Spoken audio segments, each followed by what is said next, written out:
আসসালামু আলাইকুম। বহুদিন থেকে আসবো এবং সবার সঙ্গে দেখা করে এটার অগ্রগতি জানবো, তার জন্য অপেক্ষা করছিলাম। চট্টগ্রাম বন্দর আমার কাছে কোনো অপরিচিত জায়গা না, যেহেতু এখানেই বড় হয়েছি। ছাত্র অবস্থাতেও এখানে এসেছি জাহাজ দেখার জন্য, এবং যখন জাহাজ থেকে মাল খালাসের দৃশ্য, সেই দৃশ্য ভিন্ন জিনিস।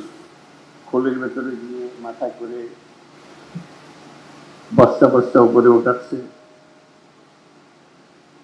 তারপরে ক্রেন আসলো, ক্রেন দিয়ে পরবর্তী পর্যায়ে, সেই পর্যায় থেকে চট্টগ্রাম বন্দর আজকে বর্তমান পর্যায়ে এসছে। কিন্তু বরাবরই দুঃখ, এটার পরিবর্তন এত শ্লথ কেন?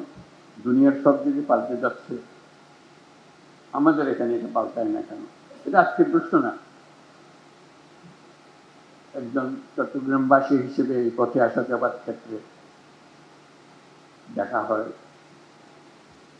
বিশেষ করে যখন গাড়ি চলে না, আটকে যায়, কি হলো, ট্রাক ভর্তি রাস্তা, মাল খালাস করতে পারতেছে না, এদিকে প্লেন মিস করে ফেলছি, এই দুর্ভাবনা। কাজে এটা সম্বন্ধে চিন্তা না করে উপায় নেই। কথাবার্তা বলেছি, মাঝে মাঝে লেখালেখি করেছি এটা নিয়ে। এবার যখন সুযোগ পেলাম, প্রথম দিন থেকেই চেষ্টা করছি যে এটার দিকে নজর দেওয়া, এটা কিভাবে এটা পরিবর্তন করা যায়। তার জন্য প্রথম দায়িত্ব দিলাম লুৎফেসের দিকে, যেটা তোমার দায়িত্ব, যেমনি পারো মারিয়ে ধরে যাই করে পারো এটাকে সোজা করতে হবে, এটাকে একটা সত্যিকার বন্দর হিসেবে তৈরি করতে হবে। আমরা খুবই ইমপ্রেস যে যেগুলো ছবি দেখালো, ভালো লাগে, গর্ব লাগে যেটা বল। কিন্তু দুনিয়া তো এখানে আটকে নাই, দুনিয়ার থেকে বহু দূর চলে গেছে। দেখার সময় মনে হলো যে এটা স্প্লিট স্ক্রিন হলে ভালো হতো। এক পাশে আমরা চট্টগ্রাম বন্দর বর্তমান এবং বিশ্ব বর্তমান পাশাপাশি দেখলে তখন বোঝা যেত যে আমাদের দূরত্বটা কোথায়। আমরা অনেক পিছিয়ে, এবং এই পিছিয়ে থাকার জন্য খুব বেশি দুঃখ দেখি না কারণ। না ছোটখাটো জিনিস নিয়ে ঝগড়া করে, এখানে গোলমাল, ওখানে গোলমাল। সার্বিকভাবে যেটা বিরাট পরিবর্তন দরকার, এটা কারো খুব গরজ আছে বলে মনে হয়। তো সেই জন্যই খেলাখেলি করছিলাম, বারে বারে লুৎফুকে পাঠাচ্ছিলাম। তো জামানের সঙ্গে পরিচয় হয়ে তার সম্বন্ধে মিরাজ মেলার জামান চেয়ারম্যান স্যার, তার কথা শুনে একটু আশ্বস্ত হলাম যে একটা লোক আছে পেছনে লেগে আছে। তো আমাদের দরকার হলো তার একটু সাহায্য করা। তারপর সাকাওয়াতকে বললাম যে আমি এক কিছু শুনতে চাই না, সব এটার পেছনে থাকো, এটা অমুক তারিখের মধ্যে এগুলো সব দিয়ে দিতে হবে বন্দর ব্যবস্থাপনার যারা পৃথিবীর সেরা যারা, তাদের হাতে দিয়ে দিতে হবে, যেভাবেই হোক। মানুষ যদি রাজি না থাকে তাদেরকে রাজি করাতে হবে, মানুষকে রাজি করে করার দরকার নেই, রাজি করিয়ে করতে হবে। এমন এমন এমন একটা বিষয়, এটা পুরো পুরো জিনিসটা শুনলে গড় রাজি হওয়ার কোনো কারণ নেই। সবাই চায় এটা ভালো হোক, না বুঝার কারণে এটা মনে যে না আমার এই ক্ষতি হবে, ওইটা হলে ভালো হবে না, ওটা তো আমাদের ছিল, খেতে কেন দিচ্ছেন, এসব কথা আছে। যখন দেখবো যে না এটা সবার জন্য ভালো হবে, তাহলে আমার আপত্তি নেই। আসার আগে আবার পাঠালাম আশিককে, যে যাওয়া একটু ব্যাখ্যা করা সবার কাছে যে আমরা কি করতে চাচ্ছি, কেন চাচ্ছি। সেও চেষ্টা করল। আমার এই চিন্তাটার কারণটা হলো, বাংলাদেশের অর্থনীতি যদি পাল্টাতে হয়, পাল্টাতে হবে, হয় এর অবকাশ নেই, আমাদেরকে পাল্টাতে হবে। তাহলে চট্টগ্রাম বন্দর হলো ভরসা। এটাকে বাদ দিয়ে বাংলাদেশের অর্থনীতি নতুন কোনো পাতায়, নতুন কোনো অধ্যায়ে প্রবেশ করার কোনো সুযোগ নেই।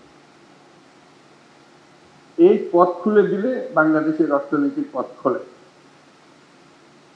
এই পথ না খুললে বাংলাদেশের অর্থনীতি যতই লাফালাফি করো, ঝাপাঝাপি করো, কিছু হবে না। আমি একজনকে বোঝাচ্ছিলাম যে এটা কেন আমি এরকম মনে করছি। আমাদের চট্টগ্রাম বন্দরটা হলো বাংলাদেশের অর্থনীতির হৃৎপিণ্ড। এই হৃৎপিণ্ড যদি দুর্বল হয়, তুমি ডাক্তার বৈদ্য সবকিছু আনো, মেরামত হবে, কিন্তু চলে না।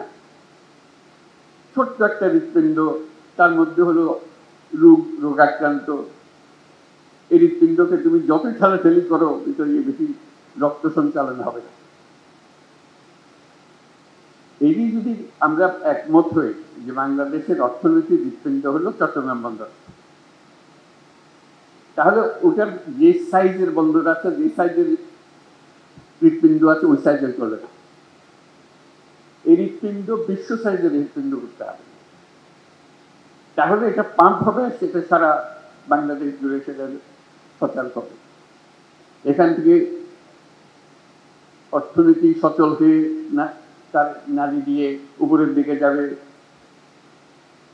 সারা দেশ জুড়ে ছড়িয়ে যাবে, আবার সারা দেশের জিনিস এখান দিয়ে বিদেশে চলে যাবে। এটি হলো হৃৎপিণ্ডের কাজ, এটি হলো বন্দরের কাজ। বন্দর আরো আছে, কিন্তু এটা হলো একেবারে কেন্দ্রীয়, সবচেয়ে বড় যে জিনিসটা। এখান থেকে সমস্ত কিছু নিয়ন্ত্রিত হবে। কাজে আমরা বললাম যে পৃথিবীর সারা বন্দর ব্যবস্থাপক যারা আছে তাদেরকে ডাকো। দেখলাম যে আগেই ডাকা হয়ে গেছে, কিন্তু কাজটা হচ্ছে না। আমি বারে বারে সবার কাছে আবেদন করছি, এটা তাড়াতাড়ি করে হবে। যত দিন যাবে আমরা এই হৃৎপিণ্ডকে আর ওইভাবে স্থাপন করতে পারবো না। আমাদের যে সুযোগ আছে, এই সুযোগে আমরা হৃৎপিণ্ডকে ওই সাইজের, যে সাইজে আমরা কল্পনা করি বাংলাদেশের অর্থনীতি দাঁড়াবে, বাংলাদেশের ভবিষ্যৎ পরিবর্তন হয়ে যাবে, এটা পরিবর্তন না করে বাংলাদেশের কোনো অর্থনৈতিক পরিবর্তন সম্ভব না। কাজে আমাদের কাছে এটা পেছনে যেতে হবে। এবং তার সঙ্গে আবার যোগ করলাম, এটা শুধু হৃৎপিণ্ড বাংলাদেশের জন্য না, আশেপাশের দেশগুলোর সঙ্গে সংযুক্ত। যে কারণে নেপালের কথা বললাম, ভুটানের কথা বললাম, সেভেন সিস্টার্সের কথা বললাম, সবার জন্য হৃৎপিণ্ড একটাই। নেপালের জন্য হৃৎপিণ্ডই নেই, কাজে আমাদের হৃৎপিণ্ড দিয়ে তাকে চালতে হবে। আমরা তাকে সেই সংযুক্ত করতে চাই, এটা আমাদেরও লাভ, তাদেরও লাভ, আমাদেরও লাভ। এটা এমন নয় যে তাদের মেহেরবানি করি, মেহেরবানির বিষয় না। এই হৃৎপিণ্ড যদি সংযুক্ত হয়, সেও লাভবান হবে, আমরাও লাভবান হব। ভুটান যদি এটার সঙ্গে সংযুক্ত হয়, সেও লাভবান হবে, আমরাও লাভবান হব। সেভেন সিস্টার যদি এটার সঙ্গে সংযুক্ত হয়, তারাও লাভবান হবে, আমরাও লাভবান হব। এই হৃৎপিণ্ডকে বাদ দিয়ে চললে যারা এটাতে বাদ দেবে তারা ক্ষতিগ্রস্ত হবে। রক্ত সঞ্চালন হবে না সেখানে, অর্থনৈতিক সঞ্চালন হবে না সেখানে। এটা আমাদের কারো কাম্য না, তাদেরও কাম্য না, আমাদেরও কাম্য না। আমরা চাই যে সবাই মিলে আমরা এই বন্দর থেকে এই সঞ্চালনটা পাই, শক্তিটা পাই, অর্থনৈতিক শক্তি জেগে ওঠে। আমরা যে আজকে চট্টগ্রাম বন্দরের কথা বলছি, এখানে স্ক্রিনে আমরা দেখছি বন্দরের পরিস্থিতি। আমাদের মতো দেশে আমরা তো একটা বন্দর নিয়ে কথা বলছি, কয়েকটা টার্মিনাল নিয়ে কথা বলছি, তার এরকম 20টা 30টা বন্দর টার্মিনাল ভরে আছে, একদম বিশ্বমাপের, বিশ্ব সাইজে বন্দর এগুলো। সেখান থেকে তাকালে আমাদের কি খুব ক্ষীণ মনে হয়। এই হৃৎপিণ্ড দিয়ে তো রোগী বেশি দিন টিকবে না, সেখানে যাবে না। কাজে এটাকে শক্তিশালী করতে হবে, এমন শক্তিশালী করতে ক্রমাগতভাবে এটা শক্তিশালী করতে হবে। একবার শক্তিশালী করে দিয়ে ওখানে চিটান দিয়ে হবে না। তো সেখানেই আছে আমাদের চ্যালেঞ্জ। তো যে টিমের কথা বললাম আমরা, লুৎফে, সাকাওয়াত, আসিফের মধ্যে ঢুকালাম, আর যারা এখানে বন্দর কর্তৃপক্ষ, চেয়ারম্যান, তারা সবাই মিলে একটা বড় টিম, যেটা এই পরিবর্তনকে সম্ভব করে। মাঝে মাঝে প্রশ্ন শুনি যে বিদেশিকে দিয়ে দেওয়া হচ্ছে। আপনারা ইন্ডিয়াতে স্বাস্থ্যের জন্য যান না, দলে দলে যান, যখন বন্ধ করে দিয়েছে হাহাকার করতে, কেন যেতে দিচ্ছে না? যেদিকে আমরা এখানে স্বাস্থ্য নাই, স্বাস্থ্যের জন্য শুধু যান। কাগজ উল্টালে দেখা যায় নেতারা সিঙ্গাপুরে চিকিৎসার জন্য যাচ্ছে, ব্যাংককে চিকিৎসার জন্য যাচ্ছে, কিন্তু বন্দর না, না এখানে আর কেউ আসতে পারে না। ভাই আমাদের চিকিৎসার দরকার, তো এই হৃৎপিণ্ডের চিকিৎসার দরকার, তাহলে বিদেশি ডাক্তার আনতে হবে, তো উপায় নাই আমাদের। আমাদেরকে সবচেয়ে সেরা চিকিৎসক এটার পেছনে দিতে হবে, যাতে এই হৃৎপিণ্ড বিরাট আকারে আমাদের বানিয়ে দিতে পারে, কোনো সমস্যা যেন আমাদের না হয় কোনো কাজ। এই হৃৎপিণ্ড ক্রমাগত মজবুত হবে, ক্রমাগত শক্তিশালী হবে, ক্রমাগত বৃহত্তর হবে। সেটার নামই তো হলো জাতি।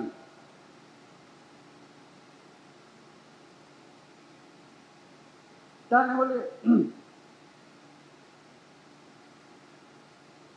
আমাদের সামনে চ্যালেঞ্জটা হলো আর 10 রকম জাতি আমাদের মতো অবস্থাতে, উপর থেকে না, আমাদের মতো, আমাদের যেটা অনেক খারাপ অবস্থাতে আমাদেরকে ডিঙ্গিয়ে শত শত মায়ের আগে চলে যাচ্ছে। আমরা কেন হতভাগা জাতি হলাম? এটা পরিবর্তন করতে পারবো না। কাজে আমাদেরকে বড় ডাক্তারকে দিয়ে কাজ করতে হবে, এটা আমাদের লাভ। একটা লাভ হলো এর পেছনে আমাদের কোনো টাকা পয়সা খরচ লাগছে না। এটা মজার জিনিস তাদের সঙ্গে, বিল্ড, অপারেট এন্ড ট্রান্সফার। তোমরা বানাও, তোমরা কাজ করো, রোজগার করো, এই মেয়াদের মধ্যে আমাদেরকে দিয়ে দিতে হবে, আমরা 1 পয়সা খরচ করবো না। কাজে পয়সা বেঁচে গেল, কাজটা হয়ে গেল। তারা যখন কাজে নামবে, তারা দুনিয়াতে শত শত কোর্ট পরিচালনা করে, ওরা হলো দুনিয়ার সেরা। যাদের কথা আমরা বলছি, যাদের সঙ্গে আমরা কাজ করছি, তারা হলো দুনিয়ার সেরা। যেগুলো বন্দরে যান তাদের মাথা দেখবে, এই যে এখানে বসে আশেপাশে। কাজে তারা যখন একটা বন্দরের দায়িত্ব নেয়, তারা আমাদের মতো করে বানাবে না। তারা সেই পর্যায়ে বন্দর চালায় দুনিয়াতে, কারণ এটা তাদের বন্দর। লিজ যখন দিয়েছি, তারা যখন বানাচ্ছে, এটা তাদের বন্দর, তাদেরকে রোজগার করে টাকাটা উঠাতে হবে। তারা তাদের সেই প্রযুক্তি দিয়ে এটাকে বানাবে। কথাটা এখানে শেষ হলো না যে তাদের প্রযুক্তি দিয়ে বানাবে। তারা আগে যত টার্মিনাল বানিয়েছে, বন্দর বানিয়েছে, যেখানে যেখানে বানিয়েছে, তাদের অভিজ্ঞতা হয়েছে, তাদের সেই সর্বশেষ প্রযুক্তি, সর্বশেষ অভিজ্ঞতা এখানে আনবে। যখন শুরু করেছিল তখনকার অভিজ্ঞতা না, যখন এখন যেটা করছে যে এই বন্দরে আমরা এমন করবো যাতে টাকাটা তাড়াতাড়ি তুলতে পারি, আরো বেশি টাকা উঠাতে পারি, এটা আমাদের লাভ। তোমরা যন্ত্রটা বানিয়ে দিয়ে গেলে, আমরা এটা চালাবো এখান থেকে, তোমাদের মেয়াদ যখন শেষ হয়ে যাবে। আমাদের টাকা লাগলো না, আমাদের অভিজ্ঞতা লাগলো না, তাদের অভিজ্ঞতা দিয়ে শুরু হলো। আমরা প্রযুক্তির শেষ মাথা থেকে শুরু করলাম, উচ্চতম শীর্ষ থেকে শুরু করলাম, সেটুকু আমরা পেলাম।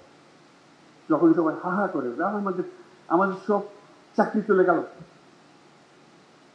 তেমন ওরা যে আসছে, ওরা কি তাদের দেশ থেকে লোকজন নিয়ে আসবে, শ্রমিক নিয়ে আসবে যে চালানোর জন্য? ওরা তো তোমাদের এখান থেকে লোক নিয়ে যায় তাদের চালানোর জন্য। কাজে এই কারখানা, এই বন্দর চালাতে হলে আমাদের লোককে চালাবে, এটার থেকে গত্যন্তর নেই। কারণ আমাদের লোককে শিখিয়ে দিলে খুব সহজে সে শিখে ফেলে, তার লাভ, খরচ কম। চিন্তা করো, এক থেকে ইউরোপ থেকে শ্রমিক এনে যদি আমাদের বন্দর চালাতে হয়, ওই ব্যবসা লাভ করবে। এখানকার মানুষ দিয়ে তাকে চালাতে হবে যদি বন্দর চালাতে হয়। বলছে তারা তো যন্ত্রপাতি এনে ফেলবে, কম লাগবে, ঠিক কথা, কিন্তু বন্দরও তো বড় হবে, ক্যাপাসিটিও বড় হবে। কাজে যেখানে আগে 1 জন লাগতো, এখন বন্দর বড় হওয়ার ক্ষেত্রে 5 জন লাগবে, প্রযুক্তি সত্ত্বেও। সেটা রয়েছে আমার দৃষ্টি, সেটা না, সেই যুক্তিতে আমি বলি না যে হ্যাঁ চুক্তি। আমি বলি যে যদি 5 বছর লাগে, আজকে কন্ট্রাক্ট দিয়ে দিলাম, সই করে দিলাম, 5 বছর লাগবে ওটাকে বন্দর হিসেবে পরিচালনা করতে, ধরলাম 30 সাল, 30, 31, 5 বছর, 5 বছর পরে তারা কাজ শুরু করলো সত্যিকার। এর মধ্যে কাজ শুরু হবে, কিন্তু সত্যিকার ফুল স্পিডে কাজ শুরু করলো। ইতিমধ্যে যারা তাদের সঙ্গে কাজ করলো, আমাদের লোকজন যারা কাজ করলো, তারা কিন্তু অভিজ্ঞ হতে আরম্ভ করেছে। ক্রমে ক্রমে তাদের উপরে ভরসা করবে। এর পরবর্তী 5 বছরে আমি একেবারে গ্যারান্টি দিয়ে বলতে পারি, যদি 31 সালে তারা কর্মক্ষম হয়ে যায়, চালু হয়ে যায় সবকিছু, আর 5 বছর 36 সালের মধ্যে পৃথিবীর যত দেশে যত বন্দর তারা চালায়, এই সমস্ত টপ কোম্পানিগুলো, তাদের বহু জায়গাতে বাংলাদেশিরাই পরিচালনা করবে। এখান থেকে এক্সপার্ট হয়ে গেছে। ওরা যেহেতু তোমরা চলে সস্তা, তাড়াতাড়ি শিখে, বেশি হামলা উদ্যোগ করে না, এবং তাদের বুঝে নেওয়ার ক্ষমতা সাংঘাতিক। দেখবে যে বন্দরে পা দাও, পরিচালনা কি হচ্ছে, ও তো বাংলাদেশি ডিরেক্টর, আমাদের ও বাংলাদেশি সেখান থেকে গিয়েছে। কোথা থেকে এসছে? ও চট্টগ্রাম বন্দর থেকে এসছে। চাকরি কমবে না চাকরি বাড়বে? আমরা বুঝতে চাই না কেন? মানুষ তার নিজের প্রয়োজনেই এটা করবে। আমাকে দরখাস্ত নিয়ে ঘুরতে হবে না। সে সাজবে যে চলো তোমাকে অমুক জায়গাটা পাঠিয়ে দিচ্ছি, তুমি পরিবার নিয়ে চলো, তুমি আমার বন্দরে এই কাজটা করো, তুমি এখানে খুব ভালো কাজ করেছো। তো যে জায়গাটা খালি হবে সেখানে আরেক বাংলাদেশি আরেকজনের হবে, সে সেখানে সুবিধা করতে পারবে না, কেন এরা চটপট শিখে ফেলতেছে। আচ্ছা, বিরাট একটা সুযোগ আমাদের। আমরা আগে যে কোনো জাহাজে চড়ি, জাহাজের নাবিক হলো কোথায়? চাঁদিয়ার নাবিক, সিলেটি নাবিক, এটা আমরা সবসময় জানি।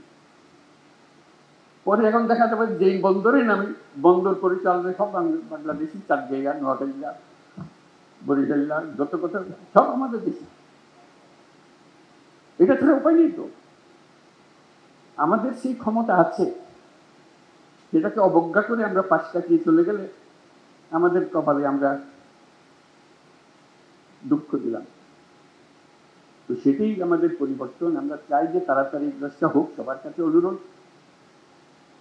সবাই চট্টগ্রাম বন্দরের যে টিম আছে, রিয়ার এডমিরাল জামান, তার পেছনে আমরা দাঁড়াই। আপনি কি করতে চান আমাদেরকে বলেন, আমরা এই আপনার দলে শরিক হলাম। এই চট্টগ্রাম বন্দর সেরা বন্দর হিসেবে আমরা ডাকবো। এই জন্য এটা সেরা না হলে বাংলাদেশের অর্থনীতি ছাড়া হবে না। এই কথাটা আমাদেরকে সবাইকে বুঝতে হবে এবং তড়িৎ সিদ্ধান্তগুলো নিতে হবে, যাতে করে আমরা ওই যে 36 সালের কথা বললাম, যেখানে বাংলাদেশের পৃথিবীর বন্দরগুলো চালাবে, সেই দিনের আমরা অপেক্ষায় থাকলাম। আমি অভিনন্দন জানাচ্ছি চট্টগ্রাম বন্দর কর্তৃপক্ষকে, অভিনন্দন জানাচ্ছি আমাদের সহকর্মী সাকাওয়াত, দৌড়াদৌড়ি করছে সবসময় এটাকে সামনে নিয়ে আসার জন্য, উপদেষ্টা মণ্ডলীর সিদ্ধান্তগুলো চূড়ান্ত করার জন্য। আর যারা লুৎফে, আশিক ও অন্যান্য যারা এর পেছনে শ্রম দিচ্ছে, যাতে কি লোকজনকে বোঝানো যায়, তাড়াতাড়ি অগ্রসর হওয়া যায়। আজকে এখানে দাঁড়িয়ে আমার খুব ভালো লাগলো কথাবার্তাগুলো শুনে, এবং আমি বিশ্বাস করি আমরা যদি দ্রুত চুক্তিগুলো সই করে ফেলতে পারি, কাজগুলো শুরু করে করতে হবে। অনেক দিন হয়ে গেল, গত হয়ে গেছে, আমাদের আর অপেক্ষা করার সুযোগ নেই। আমাদের যতদিন অপেক্ষা করবো আমাদের এই হৃৎপিণ্ড এত চাপ পড়বে যে একদিন কলাপস করে যাবে, পারবে না, সহ্য করতে পারবে না। তার থেকে এই অবস্থাতে আমরা ডাক্তারদের হাতে ছেড়ে দিই, তারা আমাদেরকে বানিয়ে দেখাক, আমরা তাদের কাছে শিখে নিই, বুঝে নিই, যাতে করে যেটুকু আমরা পেয়েছি তার থেকে অনেক বহুগুণ বেশি ভালো করতে পারি। যদি বন্দর ব্যবসাতে বাংলাদেশিদের কথা সবাই সব জায়গাতে স্মরণ করে, তারা জানে বন্দর কিভাবে ম্যানেজ করতে হয়। সেই গোপন রহস্য আমরা উদ্ধার করে ফেলতে পারি, যে আমরা জানি বন্দরকে কিভাবে সামাল দিতে হয়। চট্টগ্রাম সদাগরদের শহর, এই নিয়ে চট্টগ্রামের কাজ হলো সদাগর। নৌকা নিয়ে, পালতোলা জাহাজ নিয়ে কে কোথায় চলে গেছে, এখানে ভিড়িয়েছে। তার আগে এসেছিল আরবরা, এসেছিল পর্তুগিজরা, এসেছিল, কিন্তু বাংলাদেশে চাকদার লোকই এই বৃত্তি হিসেবে নিয়েছে সদাগরি। তারা ব্যবসা চেনে। চাকরির কথা বললে চাকরি কেন করবে, বুঝতে পারে না তারা চাকরির কথা বলে। লেখাপড়া করে, কি জন্য লেখাপড়া করবে, ও চাকরি করবে, চাকরি করে করবে। আমি তো দোকানে বসে দিয়েছি তাদের, আমাদের বাবা মারা আমাদেরকে দোকানে বসে দিয়েছি, আমিও দোকানে বসছি। তারা চিন্তা করেন যে চাকরি বলে একটা জিনিস হতে পারে। তারা সদাগর, তারা দেশ বিদেশে যাবে, ব্যবসা করবে। যার ছোট জাহাজ, সে ছোট জাহাজ দিয়ে চলে। ছোটবেলায় দেখছি জাহাজ আসতেছে, মাল ভর্তি হয়ে, বিশেষ করে ধান চাল এগুলো আনতো, বার্মা থেকে আনতো, খালের ভেতরে, পাশের বাড়ির খালের মধ্যে। এই হলো আমাদের। তা আমাদের রক্ত হলো সদাগরের রক্ত। আর চট্টগ্রাম হলো সেই সদাগরের পীঠভূমি। এটা ছেড়ে দিলে, এদের হাতে ছেড়ে দিলে দেখবে এটা শুধু চট্টগ্রাম বা বাংলাদেশ না, সারা দুনিয়াতে সেটা তারা করে দেখাবে। নোয়াখালীর লোক, সিলেটের লোক, আজকে সিলেটের মানুষ বিলাতে গিয়ে হলো কেমনে, ওই জাহাজে করে চলে গেছে, রান্না করেছে, ওখানে আগুন দিয়েছে, এই করতে করতে চলে গেছে, সারা দুনিয়াতে ছড়িয়ে গেছে। সেই আমলে যদি তারা এত দুনিয়াতে ছড়িয়ে যায়, আজকে এই বন্দর ব্যবস্থাপনায় যারা যুক্ত হবে বাংলাদেশে, চিন্তা করেন তারা কোথায় কোথায় যাবে। দুনিয়ার হেন বন্দর রাখবে না যেখানে বাংলাদেশে নেয়, এবং টপ ক্লাস সার্ভিস তারা দেবে। তো সেটাই হলো আমাদের ভবিষ্যৎ, সেটা আমাদের রক্তের ভেতরে আছে, আমাদের ঐতিহ্যের ভেতরে আছে। আমরা যেন এটাকে অবহেলা না করি, আমরা সবাই একমত হই, একযোগে এগিয়ে আসি, যেন আমরা সেটাকে সফল করতে পারি। এবং কিছুদিনের মধ্যে, অল্প কিছু দিনের মধ্যে, দীর্ঘদিন অপেক্ষা করার দরকার নেই, অল্প কিছু দিনের মধ্যে আমরা সেটা করতে পারি। আমাদের অর্থনীতি, এটা বিশাল অর্থনীতি হবে যদি আমরা চট্টগ্রাম বন্দরকে বিশাল হৃৎপিণ্ডে পরিণত করতে পারি। আর বাকিগুলো এমনিতেই হাজির হতে আরম্ভ করছে। বন্দর ফ্যাসিলিটি দিলে এই পুরো বিস্তীর্ণ এলাকা, যার রক্ত সঞ্চালন যার এলাকাতে হবে, সেটা পেলে যে কোনো ব্যবসায়ী এসে এখানে বিনিয়োগ করবে। তাকে অনুরোধ করে আনতে হবে না, তার নিজের টানে সে এখানে আসবে। যদি আমরা এটা করতে, আমরা ডিজিটালাইজেশনের কথা বলেছি, সবকিছু দরকার, কিন্তু তার আগে স্বপ্নটা দরকার, যেটা আমরা করবই। সেটাই আমাদের আজকের থেকে আমরা এটা করি, সেটার জন্য আমরা সবাই দেখতে পারি যেটা সচল একটা বিরাট হৃৎপিণ্ডে পরিণত হয়েছে, এবং তার সঙ্গে বাংলাদেশের অর্থনীতি দ্রুত বেগে পরিবর্তিত হতে আরম্ভ করে। সবাইকে ধন্যবাদ।